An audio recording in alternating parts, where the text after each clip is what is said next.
Agora, Band News informa. Tudo sobre atividade física, exercícios, cuidados, treinos, equipamentos, alimentação e saúde. Band News informa. Com Camila Hirsch e Bruna Baroni.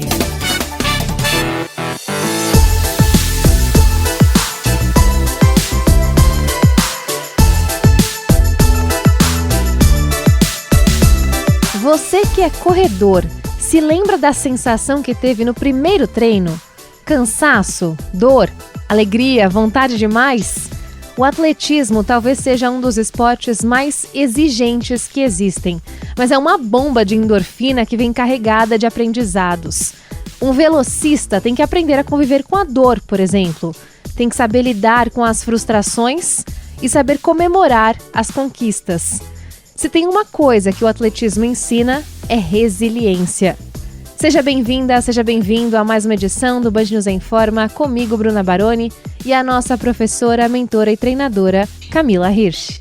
Olá, Bruna, olá, ouvintes. Hoje a gente está aqui para falar sobre, a Bruna deu uma bela introdução sobre o atletismo, né?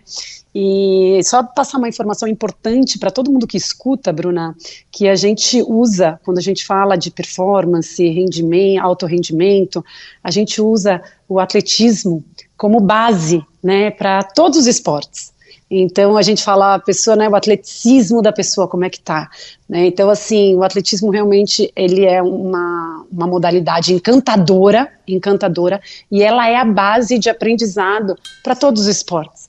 Então a gente, todo mundo, quando a pessoa pratica o atletismo, a gente fala que ela tem uma base boa para depois ir para qualquer lugar. E hoje a gente vai conversar com uma pessoa aqui que eu acho que é orgulho do nosso país e eu admiro demais. Com certeza, o nosso convidado tem muita propriedade para falar sobre esse assunto. A gente tem o prazer de receber o velocista Gabriel Garcia. Foi o primeiro brasileiro a ser convocado para uma Olimpíada e uma Paralimpíada no mesmo ano.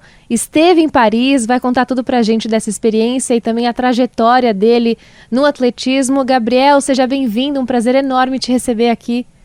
Um prazer todo meu de estar aqui. Vamos bater um papo. Prometo falar pouco, pode perguntar aí, eu vou falar um pouco da minha vida, né, que eu comecei no atletismo e para eu ser esse grande atleta que eu tô sendo, né, em 2024. Que isso, a gente quer te ouvir, a gente quer que você fale e muito, Gabriel. Bom, pode vamos deixar, lá. Eu falo sim. Você tá agora com 27 anos, vamos voltar um pouco na sua história, conta pra gente como você começou no atletismo e se você sempre pensou em correr. Olha, eu nunca imaginei que eu ia ser atleta do atletismo, não. Comecei o atletismo com os meus... um pouquinho tarde ali, com uns 16 anos, mas eu pude desfrutar um pouco, sim, dos meus jogos juvenis até hoje no atletismo. Gabriel, mas você começou com 16 anos e você começou fazendo o que no atletismo? Correndo, saltando, um pouco de cada? Como é que foi esse seu início? Então, no atletismo, eu comecei a fazer, na época da escola, assim, salto em distância, salto em altura.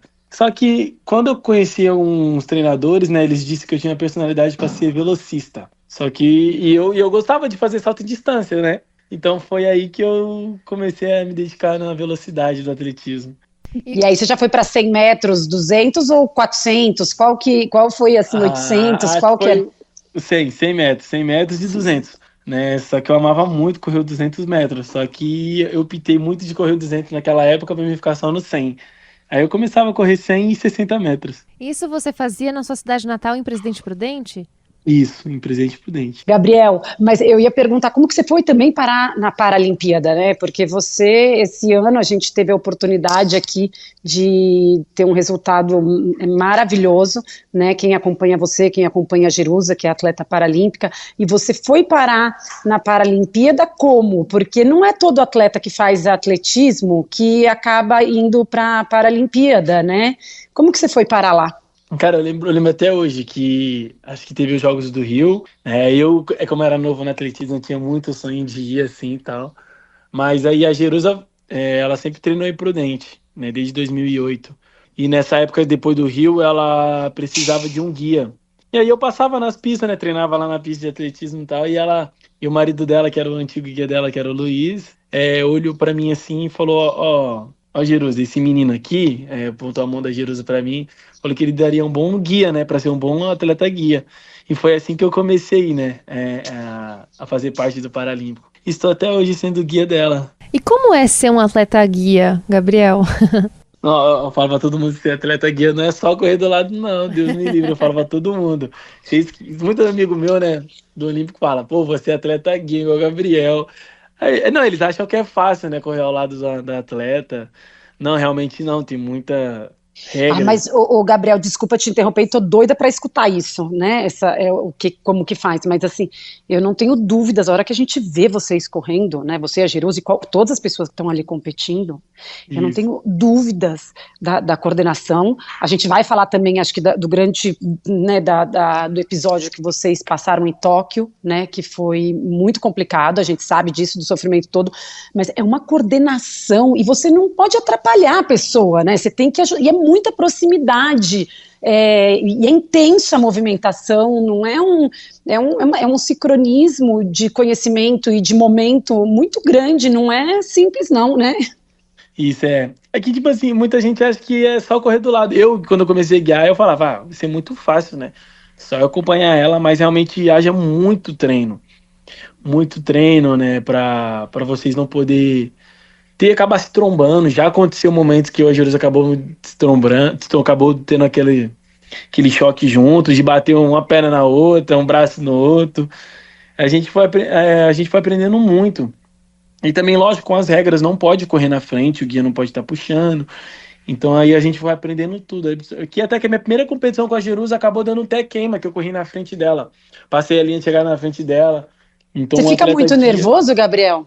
Eu não fico tão nervoso, não. Eu tento ficar o mais tranquilo possível. Porque eu acho que se eu ficar nervoso, a Jerusa ela acaba ficando nervosa, de ansiosa, de querer estar correndo. Mas eu sempre tento falar pra ela, né? Manter aquela positividade. Aí é aquele espetáculo que a gente faz dentro das pistas, né? Qual foi o tempo de vocês nos 100 metros, você e a Jerusa? Foi 11h80. Gabriel, e eu fico curiosa porque, assim, os braços de vocês estão presos, tem uma cordinha, eu não sei se tem um nome isso, se é corda mesmo, eu não sei como é que vocês falam. Isso é uma cordinha. Tá, assim, e essa coordenação, porque que nem, você não pode, foi como você falou, que vocês já foram desclassificados uma vez, porque você acabou cruzando na frente, você não pode puxar ela, né, você não pode dar o ritmo, mas você tem que ajudar nessa coordenação, você tem que estar com ela, na verdade, né? Isso, geralmente eu sempre quando passa a linha de chegada assim, tá chegando entre os 85 e 90 metros, eu já falo pra Jerusa, aquela linha de chegada, tipo, o já, né, eu falo pra ela já, para que ela possa projetar o tronco e passar. E nessa hora eu jogo meu tronco para trás e tento desacelerar para que eu não possa passar na frente dela. Então isso acaba ficando automático, né? Que geralmente são treinos, né? Então no meio da prova, no final você faz esse comunicado para ela. Isso, eu falo esse comunicado para ela, tipo uns 90 metros, para que ela possa assimilar e fazer a chegada, né? E eu desacelerar. E essa parceria que a gente está falando sua com a Jerusa, eu imagino que também tenha que ter no revezamento com os outros atletas, né? Conta como é que foi a sua experiência em Paris no revezamento. Tipo assim, eu falo isso, os meninos, a gente é praticamente, vou dizer que é irmão, né? Acho que eu gosto dos meninos, né? Do Bardi, Eric, Renan, o Paulo André, tipo assim, a gente, até mesmo o Igor, que é novo, a gente tem, nós velocistas, a gente tem aquela rivalidade, sem dúvida, mas quando é para representar um país, a gente sabe diferenciar isso. Então, lógico, haja muito de sincronização, aquela intimidade, querendo ou não, porque a gente tem que entrar lá como um só, né? Não pode simplesmente entrar lá, vamos supor, só 3 e um lá com cabeça diferente. Tem momentos, né, que a gente passa, né, que é da derrota, que é o do tempo, não sei o que a gente espera, mas tudo é conforme o treino, né, para nunca desistir, que uma hora chega, acontece.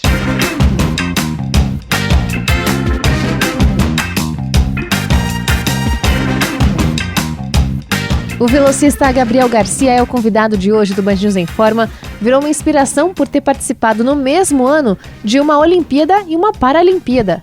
Camila Hirsch, com você. Eu ia perguntar agora do episódio que foi muito triste, né, de ter arrebentado a cordinha entre ele e a Jerusa.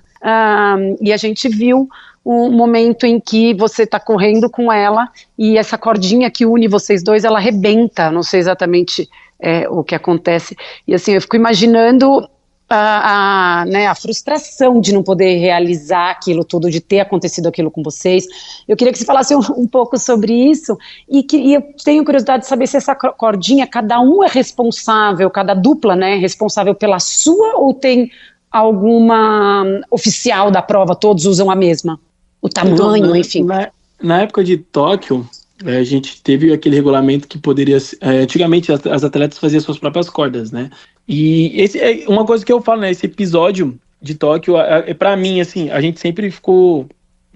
lá no começo, foi muito triste, mas acredito que não vou dizer que foi apagado, mas pode dizer que passou uma borracha com essas 2 medalhas que a gente ganhou em Paris, que a gente sempre ficou engasgado, né? De a gente querer tanto, né, essa medalha, que principalmente a Jerusa, que faltava a única para ela, medalha de ouro, era da Paralimpíada. E só que eu tentei não ficar tanto triste, porque aquele meu papel de guia, sempre poder estar ajudando a atleta, tentar fazer a atleta ficar bem, legal. E ali, para a Jerusa, acredito que demorou um tempo para ser apagado, que é aquele momento, né? Às vezes a atleta tem que lidar com a derrota. Eu acho que o bonito do atleta é a história que ele faz. Porque Sem às vezes dúvida. acredito que se fosse fácil, não seria tão saboroso, né, como E é aquilo agora. deu força para vocês, Gabriel, ou não? Aquilo, assim, levou para o fundo do poço? Deu força pra gente ali. No começo, pra nós ali, a gente tava muito pra baixo. Só que, ao mesmo tempo, a gente teve que agradecer a Deus por esse momento que a gente tava passando na Paralimpíada. Realmente não era pra ser nosso, né? Eu tava tentando colocar isso. E eu falei pra Jerusa, às vezes não era pra ser nosso, mas 2024 vai ser nosso. Às vezes não é pra ser nosso, mas 2024 vai ser nosso. Então a gente trabalhou tanto para chegar a 2024. E quando consagrou isso em 2024, a gente ajoelhou. E ali, cara, a Júlia saiu um peso. De mim saiu um peso, imagina dela, aquela sensação de dever cumprido. Que ótimo jeito da gente encerrar essa super entrevista. A gente conversou com o velocista Gabriel Garcia, atleta olímpico, campeão paralímpico, que traz muito orgulho para o atletismo brasileiro. Gabriel, obrigada demais, bons treinos e boa sorte agora na preparação para Los Angeles. Obrigada, Gabriel. Que dê tudo certo, muito obrigado, viu?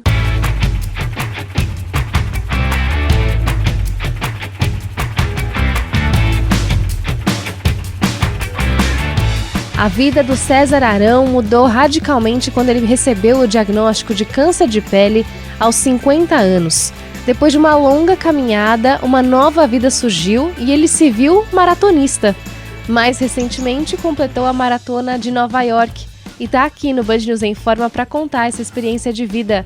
César, seja muito bem-vindo ao Band News em Forma, é um prazer enorme te receber. O prazer é meu, que bom estar aqui compartilhando a história, podendo dividir com mais pessoas aí essa trajetória. Bom, César, antes da gente falar dessa sua experiência lá em Nova York, na maratona, eu queria voltar um pouquinho para o passado, para a sua história, e te perguntar se você se lembra do momento em que você recebeu o diagnóstico do câncer de pele, como que você reagiu e o que você fez logo depois? Acho que o primeiro ponto muito interessante é que, assim, no domingo que precedeu o diagnóstico, eu fiz uma prova de triatlo Ironman, 70.3.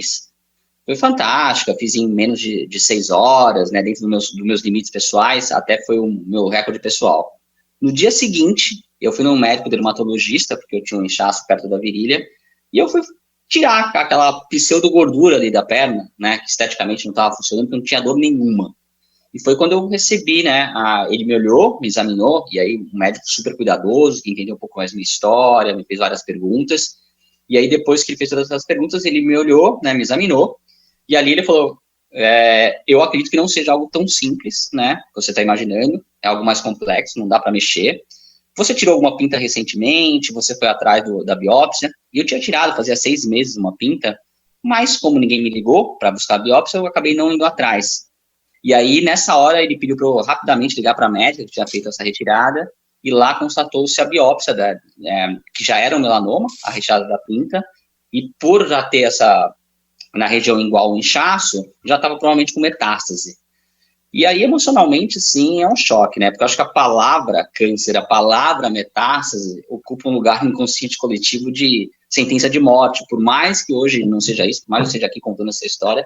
Então, foi como sair de ser uma referência de uma pessoa saudável para me ver ali com uma sentença de morte na mão ali naquele momento. César, e a partir desse momento, então você já era atleta, você tinha feito, né, ali um meio Ironman, e você já era atleta e recebeu essa notícia, você estava com... E aí você tirou a parte ali que estava... Você falou que foi na virilha que apareceu o inchaço? É legal. Eu fui tão feliz quando eu já era atleta, eu era um pseudo-atleta, né? Então, nas horas vagas, eu praticava triatlo, né? Já tinha feito alguns Irons, né? Gente, mas vamos deixar bem claro que quem pratica triatlo, eu como treinadora posso dizer, é atleta. Não, pelo amor de Deus, a pessoa, no mínimo, faz 6 treinos por semana, não é isso? No mínimo. Fez meio Ironman, gente. É que o grande problema é que as pessoas vão se acostumando, né, com as coisas. Elas vão achando que é normal, que é super tranquilo fazer um short, um olímpico, um meio, um Ironman, é isso. É isso, eu já fiz um full também, enfim, eu sou um apaixonado, mas nasceu essa paixão de uma crise que é uma crise pros 40, que eu falo que aos 27, com 40 anos eu tive um princípio de depressão e eu encontrei no esporte uma forma de tratar essa depressão, de me distrair, né? Então, o esporte, eu falo que com 40 foi alguns grandes marcos na vida, com 40 e depois com 50, né? E, então, assim, recebeu, na verdade, o que eu tinha tirado era uma pinta, porque eu sou muito claro, né? Então, eu tinha tirado uma pinta na coxa, e essa pinta na coxa, eu com a médica ali que tirou, eu falei assim, olha, ela tirou algumas, tirou umas 3, 4, eu falei, vamos fazer o seguinte, né? Nessa questão mental aí que a gente vive hoje de correria, eu falei, olha, eu tô cheio de coisa para fazer, trabalho, prova, como eu tô super saudável, se der algum problema, você me liga. Se não der problema nenhum, eu nem venho buscar a biópsia. E saí daquela consulta 6 meses atrás, na época, né, 1 ano e meio atrás, tranquilo. E como a pessoa não me ligou, a médica em questão não me ligou, eu segui minha vida. E aí, depois de 1 ano, de 6 meses que eu fui fazer esse exame, depois da prova de 70.3, e aí eu já estava com a virilha inchada. Então foi quando ele falou assim, olha, cadê a biópsia, tudo? Então acho que aí foi um grande ponto, que por mais que não tenham me ligado, o protagonismo é meu na minha saúde, né? Então, por mais que não tenha me ligado, a curiosidade de entender um pouco mais, se a biópsia tinha questão ou não, era minha. E nesse ponto eu pequei, né? Então, não transferindo a culpa e assumindo a minha parcela, a minha responsabilidade pela minha saúde, ali, em perspectiva, olhando para trás, foi um grande aprendizado que eu tive. E como que foi esse tratamento após essa notícia e o processo, as semanas e meses seguintes? Olha, o tratamento, assim, no dia da notícia minha esposa estava junto, né? Então acho que o tratamento começou ali, né? Criando uma rede de apoio, né? Minha esposa foi incrível ali, ela perdeu a mãe em decorrência de um processo de cura de um câncer que acabou não sendo curado, e ela teve que lidar ali, ela teve que me apoiar. Então acho que o tratamento começou ali com esse... apoio mesmo. Uma rede de apoio ali, capitaneada pela minha esposa, então ela foi pedra fundamental. Mas logo depois dali eu fui para o hospital de referência em São Paulo, então aí talvez não, né, em função dos privilégios, né, que a gente tem, né, que determinam, né, quem vai viver, quem vai morrer no nosso país, infelizmente, né, mas eu consegui ir para o hospital de referência e lá chegando já foi traçada uma estratégia de choque, que era 2 aplicações de imunoterapia que a gente chama de neoadjuvance, que logo no início. Essas 2 aplicações de imunoterapia iriam acontecer, depois iria acontecer uma cirurgia para retirada da área, e depois algumas sessões que eles chamam de terapia adjuvante, que seriam 10 sessões de imunoterapia. Mas o que aconteceu é que na primeira dose de imunoterapia neoadjuvante, que é logo no princípio, o meu corpo hiperreagiu ao tratamento, eu fui internado, e porque meu fígado começou também a ser atacado, enfim, depois de 15 dias da primeira dose, o meu corpo hiperreagiu, o que levou a gente a ter que suspender a terapia neoadjuvante, e a gente, depois da minha recuperação do fígado, já foi operar. Então, esse foi acho que foi um clímax ali de todo o processo, né, onde o medo imperou, mas foi um grande ponto. E como você está hoje? Muito bem, né? Eu acabei de voltar da maratona de Nova York, né? Completou 1 ano de diagnóstico, né? 1 ano e 1 mês, e eu tô já correndo uma maratona, né? E aí eu acho que o grande ponto essa hiperreação foi o meu corpo super trabalhando, e aí algumas teses, né? Ninguém tem certeza absoluta, mas o esporte colaborou muito para que o meu corpo operasse muito nessa regeneração, nesse ataque. Então, logo depois de 15 dias da primeira aplicação, eu fiz um exame que eles chamam de PET scan, para detectar se tinha atividade cancerígena, e mesmo antes da operação já não foi detectado. Então, eu fui para a operação e após a retirada da biópsia da operação, também não tinha atividade cancerígena atuante, então, rolando. Então, desde essa época, eu continuei fazendo a medicação, as 10 doses, mas, teoricamente, hoje, eu não tenho uma atividade anormal que configura cancerígena no meu corpo.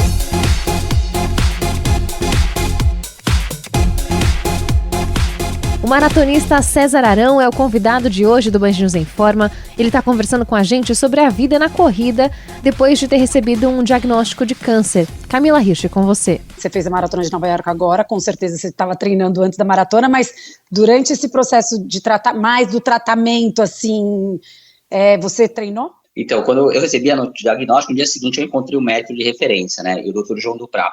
Eu fiz 2 perguntas para ele. A primeira, eu amo o que eu faço enquanto trabalho. Eu perguntei para ele, posso continuar trabalhando?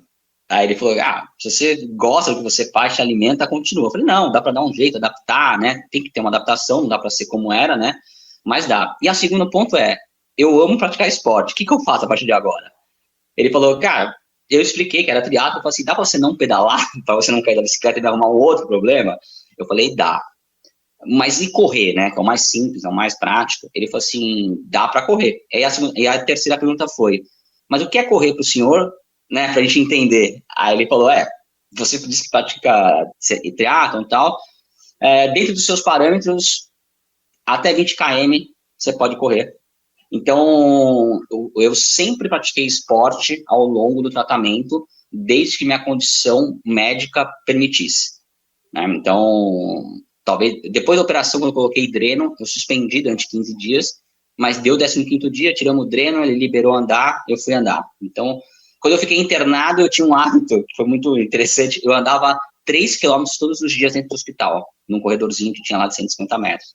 Então, a fisioterapeuta ia lá, falava assim, como é que você tá? Eu falei, já andei meus 3, tá aqui no Garmin, já andei meus 3, né? O Garmin tá me cobrando que podia ser melhor, né? O relógio tá me cobrando que podia ser melhor, mas ainda assim eu fiz o meu possível. Então, acho que foi um grande alicerce, assim, tentar manter os meus rituais, meus hábitos, mesmo independente do ambiente, sabe? Acho que isso foi uma boa prática que eu consegui manter.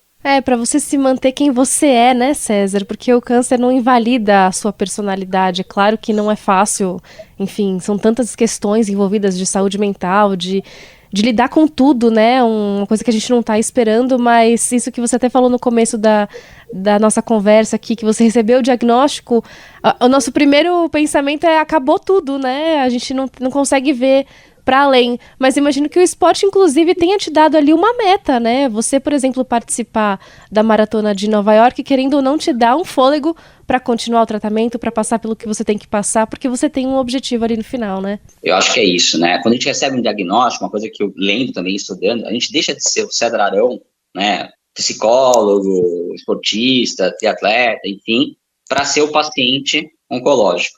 Então, você perde totalmente o seu reconhecimento enquanto indivíduo na sociedade, você perde todos os seus papéis ali, né?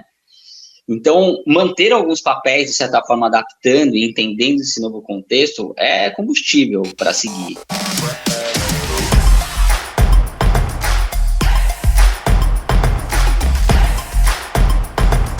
Você, ouvinte, lembra o que te deu um gás para continuar um esporte, uma atividade física? No caso do César Arão, a corrida ganhou um significado ainda maior depois que ele passou pelo tratamento de um câncer de pele. Camila Hirsch, com você. Você é psicólogo, é isso? Isso, na verdade eu me formei agora em psicologia, né? Já tenho formação em marketing, agora em psicologia, mas atuo na área de desenvolvimento e treinamento nas organizações. Então já atuo com o comportamento humano há muito tempo. Então, eu queria perguntar para você como que foi, né? O quanto você conseguiu usar ou replicar do que você fala, né? Eu não te conheço, nunca ouvi, né? Nada assim, mas o quanto você conseguia ou replicar o que você fala, ou aplicar o que você já viveu e já instruiu nessa situação que você passou, porque eu imagino que você trabalhe muito isso também com as pessoas que você, né, acaba desenvolvendo, estando ali, e de repente você se viu numa situação onde você já deve, às vezes, ter encontrado alguém e já tem orientado essa pessoa, ou escutado ela de alguma maneira. Legal, acho que é um bom ponto isso, e é um ponto, assim, que ele é complexo de responder pelo seguinte, lógico que me ajudou, e eu ter muito autoconhecimento me ajudou a me perceber as minhas emoções quando elas começavam a ir para um lugar que ele não estava me ajudando. Então, eu era mais consciente, então aplicar esse nível de consciência foi muito bom. E me ajudou muito. Mas da mesma forma que aplicar esse nível de consciência e aquilo que eu realmente falo nos meus treinamentos não existe uma fórmula pronta, né? Então, se me ajudou, não tem fórmula pronta. E o fato de eu ter essa consciência me fez pedir ajuda mais rápido.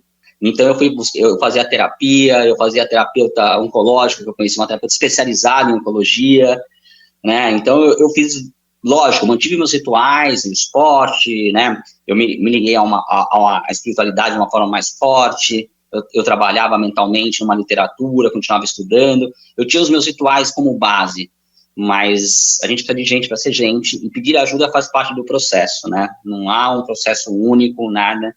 Então, minha rede de apoio foi incrível, mãe, mulher, amigos, empresa, né? A empresa, ao invés de me demitir, me deu uma promoção nesse processo todo. Então, foi muito legal, assim, todo o processo, nesse sentido. Que bacana, você procurou uma terapeuta especializada, então, em pacientes oncológicos, foi isso? Foi, porque o que acontece? Nem sempre o quadro clínico do paciente, isso também eu aprendi, ele não anda junto com o quadro psicológico.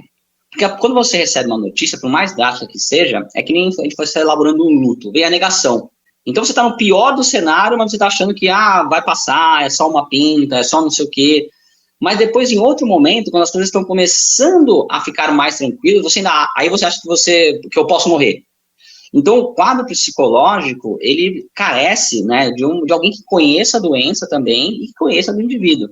Então, é muito interessante esse aporte, assim, os melhores hospitais hoje têm estudos sobre isso, porque nem sempre o quadro clínico, o quadro psicológico, eles são lineares e andam em paralelo. Às vezes, existem intersecções que levam a movimentos muito diferentes. Só que se psicologicamente você fica abalado, isso vai reverberar no seu quadro clínico posteriormente, ali, logo a seguir. César, eu trabalho um pouco, eu tenho trabalhado um pouco com mais assim, um lado mais espiritual, na minha vida pessoal, tá? E eu escutei, inclusive eu fui no outro dia num evento daquele Instituto Vencer o Câncer, do Dr. Fernando Maluf, e eu conheci também uma pessoa lá que trabalhava com esse lado mais espiritualizado, principalmente quando acontecem essas coisas. Eu queria a sua opinião, inclusive, profissional. Eu escutei assim, uma pessoa que tem me acompanhado nesse lado espiritual, dizendo assim, muitas pessoas chegam para mim e falam, o câncer foi a melhor coisa que aconteceu para mim na vida, né? E eu achei muito forte, ela também, e a gente divagou muito em cima desse assunto, e eu queria que você falasse um pouco para as pessoas ou sobre isso, qual é a sua visão sobre essa frase. Acho que a frase, para mim, se encaixa, tá? Então, assim, acho que o câncer realmente me lembrou da finitude e do momento presente. Algo que eu tenho, talvez, enquanto teoria muito claro, mas enquanto prática, ainda não o suficiente. E eu acho que você trouxe muito bem. E aí é legal de fazer um recorte aqui, né? Espiritualidade pode ou não abranger uma religião, né? Então, a espiritualidade é algo que é se conectar, ou talvez com o propósito, com o sentido da vida, ou com uma visão de futuro. Então, tem um autor, Viktor Frankl, que ele fala muito sobre em busca de um sentido, né? Então, o ser humano precisa de um sentido. E quando a gente vai... E eu não recomendo, tá, gente? Mas eu abri exame, jogava no chat GPT, né, antes de até o médico chegar, para entender, e jogar probabilidades, querer saber e tal, eu ficava lá tentando estudar. Então, péssimo. E nisso tem lá, por mais que eu dê informação, tem 90% e tal, 5%. Primeiro o chat fala que não pode responder, mas se insistir bem, você convence ele a responder. Só que não te ajuda, porque tem uma porcentagem que não é coberta. E aí que tá a fé. E foi muito interessante que no momento, na minha primeira internação, o médico entrou uma vez no meu quarto, olhou para mim e falou assim, César, eu tenho uma notícia para te dar, que é muito grave, e eu não sei nem como te dar. Só que eu te olhando, ficou mais difícil te dar ainda. Porque o teu exame indica que o teu fígado, também no estágio de 3 a 4, está no estágio 3. Se de hoje para amanhã ele continuar igual ou piorar, você vai para UTI. Porque teu fígado não está aguentando. E aquilo lá, meu pai tinha falecido com problema no fígado há 4 meses atrás. Para mim, psicologicamente, foi um abalo.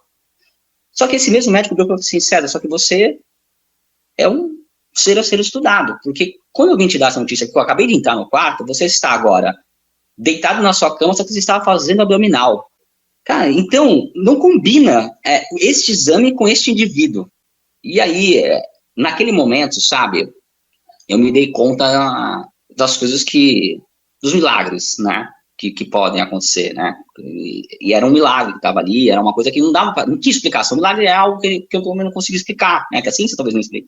E foi uma grande virada de chave no meu tratamento, porque ali, né, eu lembro que eu olhei para minha esposa, assim, a gente muito, assim, triste aqueles dias, né, a gente olhou e falou assim, tá dando muito certo, a gente não tá percebendo. E eu lembro que a gente até tem um vídeo gravado que a gente tava, no TikTok tava viralizado lá, o Beckham com a esposa dançando e tal. A gente gravou um vídeo igual, botou no TikTok, que a gente nem tinha, né, porque não tem tanta facilidade. A gente pegou e dançou ali no hospital, mandou no Instagram, porque a gente tinha que só fazer uma dança do agradecimento, né, porque era alguma coisa que não tinha explicação. E realmente, um dia depois, o que era um inchaço, assim, muito grande na minha virilha, ele diminuiu muito, e minha esposa olhou pra mim e falou assim, praticamente sumiu. Então, e aí eu me dei conta desse novo recado, né, que era esse chamado, assim, poxa, César, continue tendo fé, né, ou tenha mais fé, ou olhe para esse lado, né.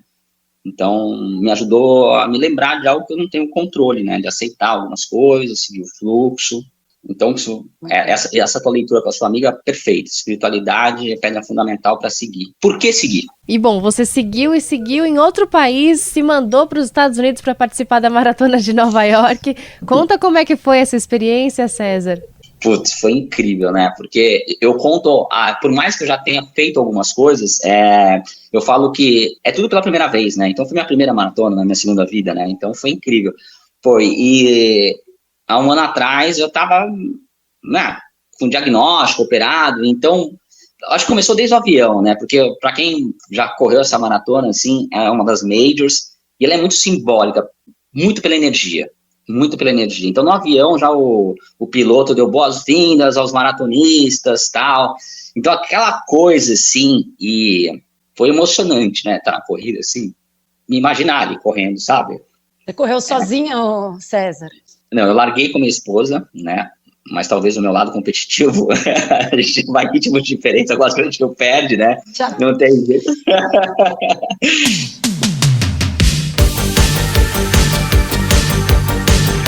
O Band News em Forma vai chegando ao fim. A gente está conversando com o psicólogo e maratonista César Arão sobre a participação dele na Maratona de Nova York recentemente. E César, deu para curtir a cidade, o passeio durante a corrida? Passeiozão, né, César? Você passa por lugares maravilhosos, né? Não, e é lindo assim, cara, a gente tava vendo, eu e minha esposa depois apreciando, degustando como é que foi a jornada, assim, os vários bairros, né, e aí o formato da arquitetura, o semblante do povo, e a primeira metade, assim, fazendo julgamento aqui, tá? Fora da ilha de Manhattan, a energia é melhor ainda, né? Dos bairros adjacentes, né? Quando a gente vê ali, assim, o Brooklyn, o Bronx, sabe? A gente vê alguns pontos ali, assim, é incrível a energia daquela galera, assim, como eles nos recebem, assim, o amor, o carinho. Então, putz, e tem a ponte, né? Eu falo que a ponte também foi simbólica, porque a ponte é onde sai de muita energia de torcida, e a gente tem ali praticamente 1 milha de total silêncio, né? E ela é uma subida com uma descida, e ela antecede o quilômetro 30, que dizem que é o muro da maratona. Então, tá aquele silêncio naquela ponte, assim, percebendo minha respiração. Putz, foi muito simbólico, assim. Qual vai ser a próxima maratona agora? Eu já fiz a inscrição para o sorteio de Berlim, e já tô fazendo aqui a do Chicago, mas longe de mim... Querer fazer tudo isso. Eu tô tentando, assim, focar no presente, sabe? Sinceramente, eu tô tentando... Mas sabe o que é muito louco? Assim, o mais gostoso é a corridinha que eu vou dar no final de tarde aqui em Santos, sabe? Lá da minha casa. Eu tô muito ansioso para correr no quintal de casa e sentir que eu tô vivo, sabe? Sentir a brisa do mar. Vão ser 45 minutos e vai ser lindo. Um dia por vez. Que lindo, acho que não tem jeito melhor da gente terminar essa conversa super gostosa.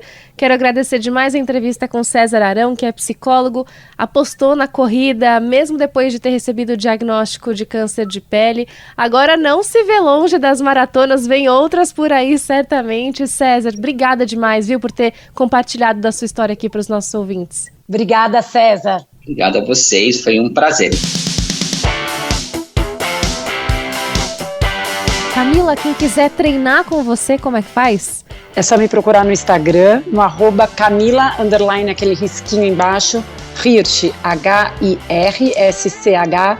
Tchau, Bruna. Tchau, ouvintes. E você, ouvinte, pode participar do programa mandando sugestões, dicas para o nosso e-mail informa@band.com.br. As outras edições do programa estão no site bandnewsfm.com.br. Tem a playlist no YouTube e o nosso perfil Band News Informa no Spotify.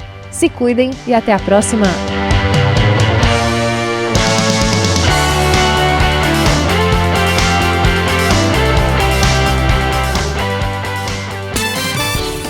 Você ouviu Band News Informa.